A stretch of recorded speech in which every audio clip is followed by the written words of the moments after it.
When we think of Saudi Arabia, most of us imagine endless deserts, oil, Mecca, and a strict monarchy.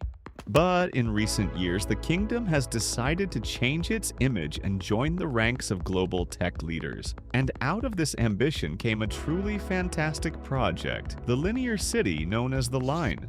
At first glance, it might seem like just another futuristic concept that will remain on paper. But no, this is a real project that's already under construction in the heart of the Saudi desert.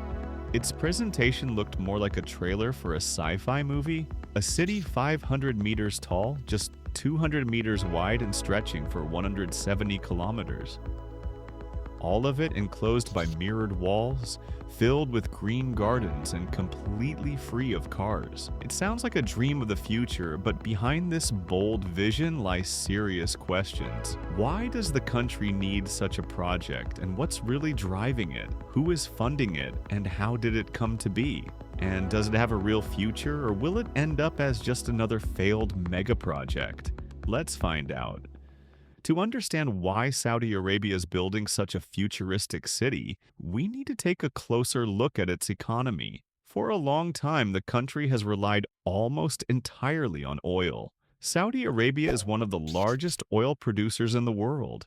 About 40% of its GDP comes directly from oil and gas, and nearly 70% of government revenue is generated through exports of these resources.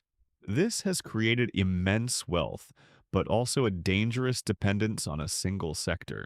Realizing that oil won't last forever, the Saudi leadership decided to diversify the economy. In 2016, Crown Prince Mohammed bin Salman launched an ambitious program called Vision 2030. Its goal is to build a high-tech economy, develop tourism, attract foreign investment, and turn the country into a hub for innovation. After all, Dubai transformed from a desert into a global metropolis in just 30 years. So why not Saudi Arabia? The Crown Prince has already shown his willingness to implement change. He has rolled back many strict religious laws. Now, women are joining the workforce and teenagers can dance at music festivals, a radical shift from the country's conservative past. In a 2023 documentary on Discovery Channel about Neom, the Crown Prince gave a more practical reason for the project. Saudi Arabia's population will grow and could reach 50 to 55 million people by 2030. By then, our current infrastructure will be at full capacity. This raises an important question. We need to build a new city. And Neom is the flagship project of Vision 2030. The name combines neo, new, and the first letter of the Arabic word meaning future. The city is being built in the northwest of Saudi Arabia, stretching from the Red Sea coast to the Rocky Mountains in the Tabouk region. The entire area will span around 26,000 square kilometers, almost the size of Albania. This location is challenging. Summer temperatures soar above 100 degrees Fahrenheit. There's very little fresh water, and for decades the coastline remained one of the most neglected parts of the kingdom. Some towns in the region didn't even have electricity until the 1980s. The Neom will consist of 10 different regions or cities. So far, details have only been released about 5 of them. Every proposal must pass through several stages of approval. For example, a project called Silver Beach, which envisioned replacing regular sand with crushed marble, was canceled for not being innovative enough. Even the town of Sharma, where the project was originally planned, was demolished. The 5 officially approved zones within Neom include Oxagon, an octagon-shaped district envisioned as the world's largest floating structure; Trojena, a year-round ski resort nestled in the mountains; Sindala, a luxury island destination with high-end hotels; Magna, a coastal region uniting 12 separate resorts along the Gulf of Aqaba; and the most iconic of all, The Line. The Line is a city with no cars, no emissions, and no traffic. It will run entirely on renewable energy, include vertical farms, and be powered by AI-driven infrastructure. Every essential service from schools and parks to shops will be within a 5-minute walk for all residents. To understand the scale of this project, Let's compare it to others. The Large Hadron Collider cost $4.6 billion and took 10 years to build. The Burj Khalifa, the tallest building in the world, cost $1.5 billion and was built in 6 years. By contrast, the line is far more massive both in cost and ambition. Yet, this isn't the first time someone proposed a city like this. The idea of a linear city was first introduced by Spanish urban planner Arturo Soria y Mata in 1882. Later, in 1969, the Italian design group Superstudio unveiled their concept of a continuous monument, a structure stretching across mountains, fields, and deserts.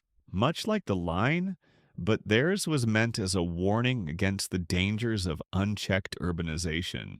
What about funding? The main source of funding for Neom is Saudi Arabia's Sovereign Wealth Fund, the Public Investment Fund. With over $900 billion in assets, it's one of the largest state-owned funds in the world. PIF has invested in everything from Uber and SoftBank to Newcastle United Football Club, and now Neom. However, in 2022, the fund reported a loss of $15.6 billion, and its liquid assets dropped to just $15 billion.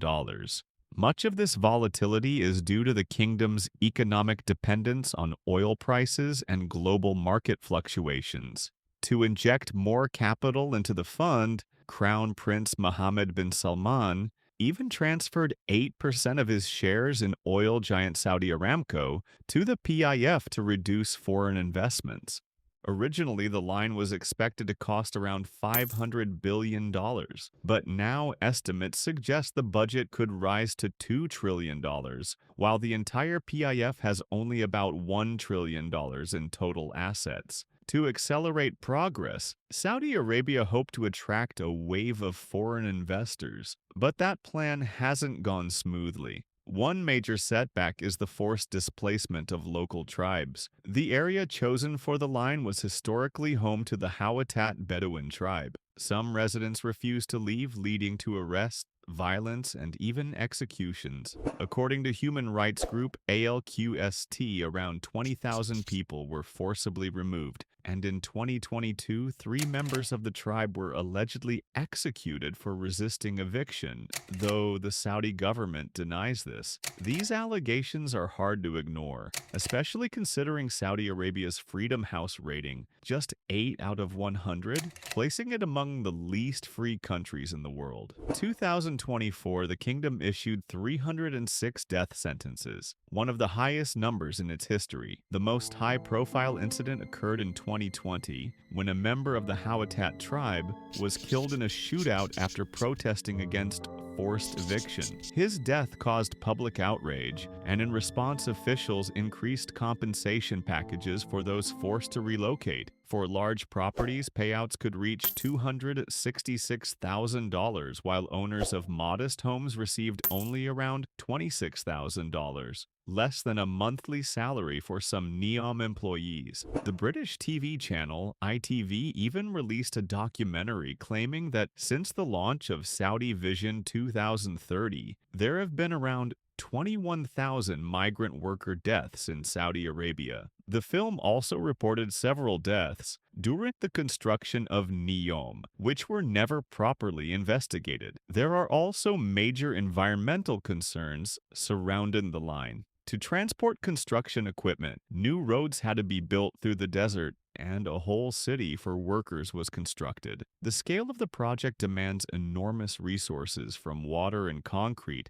to up to 20% of the world's steel supply. The estimated carbon footprint of building the line is 1.8 gigatons of CO2, more than some entire countries emit in a year. But perhaps the most devastating blow to investor confidence came earlier, in 2018, with the murder of journalist and government critic Jamal Khashoggi, who entered the Saudi consulate in Istanbul and was never seen again. According to U.S. intelligence, the killing was likely ordered by the Crown Prince himself, although he denies involvement. In the early days of the Neom project, many Western architects and consultants were hired with generous salaries. However, a number of them resigned, citing a toxic work environment, unrealistic deadlines, and a hostile leadership style, especially from CEO Nadmi al-Nasser, a former executive at Saudi Aramco. Employees reported that he openly berated subordinates and even made threats. Although Nadmi al-Nasser stepped down in 2024, financial challenges remain. Due to unrealistic schedules and escalating costs, the scale of the line has been scaled back. By 2030, Saudi Arabia is expected to complete only 2.4 kilometers of the originally planned 120 to 170 kilometer structure. And instead of housing 1.5 million residents, it may host just 300,000. Adding to the doubts, Crown Prince Mohammed bin Salman didn't attend the opening of the line's first completed section in 2024, an absence many interpreted as a sign of frustration with the delays and rising costs. Despite this, the first major milestone for Neom was finally achieved at the end of 2024 with the opening of Sindala, a luxury island resort in the Red Sea. This marked a key step in the Saudi Vision 2030 strategy. However, now that most of the funding comes directly from the Sovereign Wealth Fund, even a wealthy country like Saudi Arabia is feeling the financial pressure.